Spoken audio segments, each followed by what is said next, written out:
Hello student, स्वागत है आपका एक और नए वीडियो में। आज हम डैनियल डिफो की फेमस नॉवेल मॉल फ्लैंडर्स की समरी को अच्छी तरीके से समझ रहे हैं। इस नॉवेल में डैनियल डिफो ने हमें मॉल फ्लैंडर्स नाम की एक औरत के बारे में बताया है। तो चलिए अब हम लोग इस नॉवेल के इंट्रोडक्शन को देखते हैं और उसके बाद फिर समरी को स्टार्ट करते हैं। इस नॉवेल को सबसे पहली बार पब्लिश किया गया था 1722 में।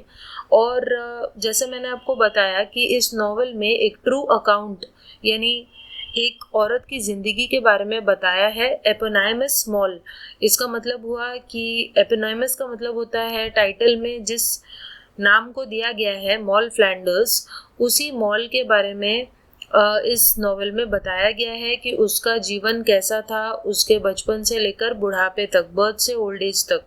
तो चलिए अब हम लोग समरी को स्टार्ट करते हैं। तो मॉल फ्लैंडर्स की जो मदर थी वो एक कॉन्विक्ट थी, यानी उसे किसी अपराध की वजह से जेल में बंद कर दिया गया था और वहीं पर जेल में ही मॉल फ्लैंडर्स का जन्म हुआ। और उसके जन्म होने के बाद उसकी माँ को अमेरिका ट्रांसपोर्ट कर दिया गया। As an infant Moll lives on public charity under the care of a kind widow. तो जब मॉल एक छोटी सी बेबी थी तब उसे एक विधवा औरत पाल रही थी और वही उसे मैनर्स वगैरह सिखाती है और नीडल वर्क यानी सुई से काम करना सिखाती है, स्टिचिंग वगैरह सिखाती है। और इस तरीके से जो मॉल है वो एक सुंदर टीनेजर बन जाती है। और जब वो एक टीनेजर बन जाती है तो बहुत ही कम उम्र में उसे एक आदमी सेड्यूस कर लेता है, लेकिन बाद में वो उसे छोड़ भी देता है। जिसके बाद फिर उसकी शादी उसी आदमी के छोटे भाई से हो जाती है, लेकिन वो छोटा भाई भी कुछ टाइम के बाद मर जाता है।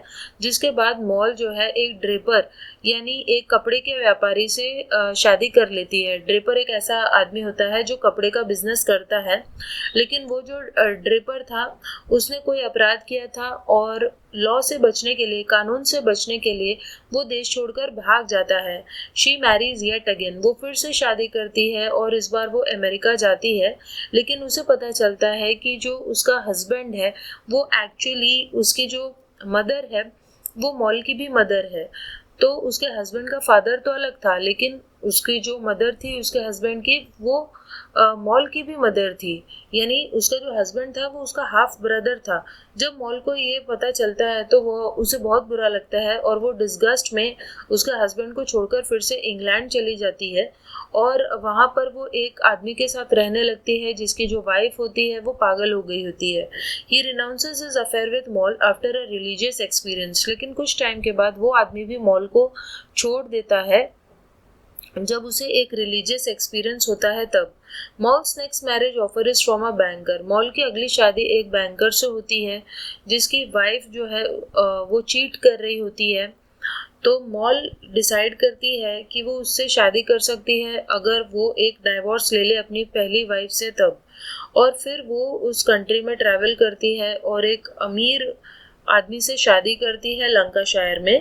लेकिन ये आदमी एक फ्रॉड था क्योंकि वो भी उतना ही गरीब था जितनी कि मॉल गरीब थी और इसलिए वो लोग अलग हो जाते हैं।